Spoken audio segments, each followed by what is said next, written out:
Vocês lembram na semana passada aquele caso do adolescente que manteve a avó e o irmão reféns aqui em Poços de Caldas, em cárcere privado?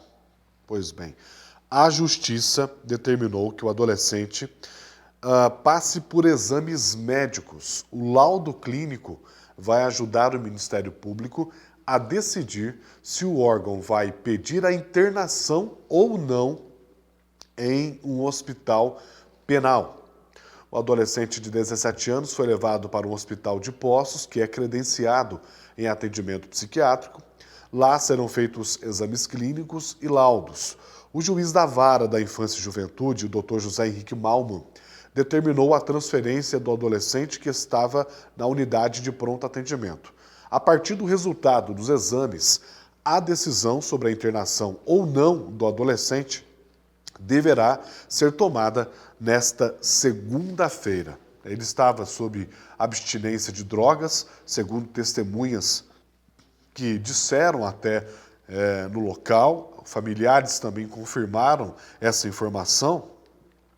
E aqui, cá entre nós, né? Cá entre nós. É claro que isso faz parte do protocolo, faz parte, né, do trâmite judicial que deve ser seguido. É o mínimo numa situação dessa. É o mínimo.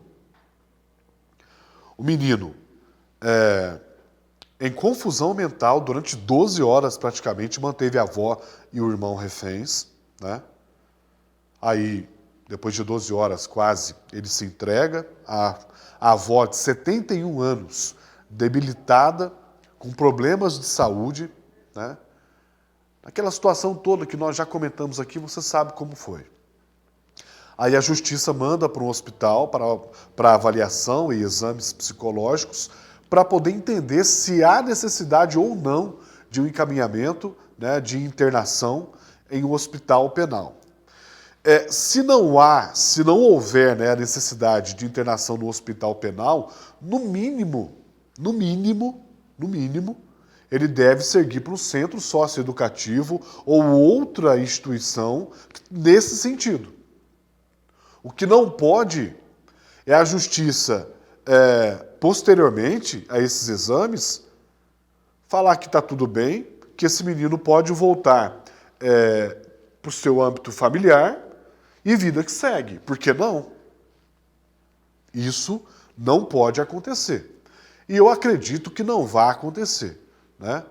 Diante do que a gente acompanhou, dos relatos de familiares, das autoridades do local, pode ser que ele não vá para um hospital penal, pode ser, né?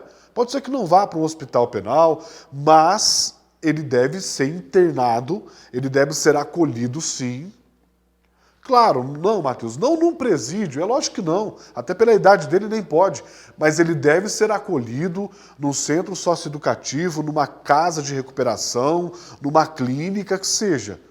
Né? O que não pode é decidir assim, ó, bom, não vai para o hospital penal? Não vai, então toma a família, resolve aí. Como, infelizmente, muitos casos acontecem de usuários de entorpecentes que voltam, são entregues para a família porque não tem uma política pública nesse sentido. É claro que depende dos exames, depende dos laudos também, às vezes a justiça decide, né? Olha, vai então para o hospital penal, vai para tal lugar. E a gente está acompanhando isso para poder, posteriormente, divulgar e entender também. Agora, o que não pode acontecer é esse menino voltar para a família como se nada tivesse acontecido, como se ele tivesse ali só no momento, né, de abstinência, querendo usar droga e não tinha condições, discutiu com o irmão, discutiu com a avó, manteve eles em cárcere e está tudo bem, né? Para que ele volte podendo futuramente cometer algo mais grave.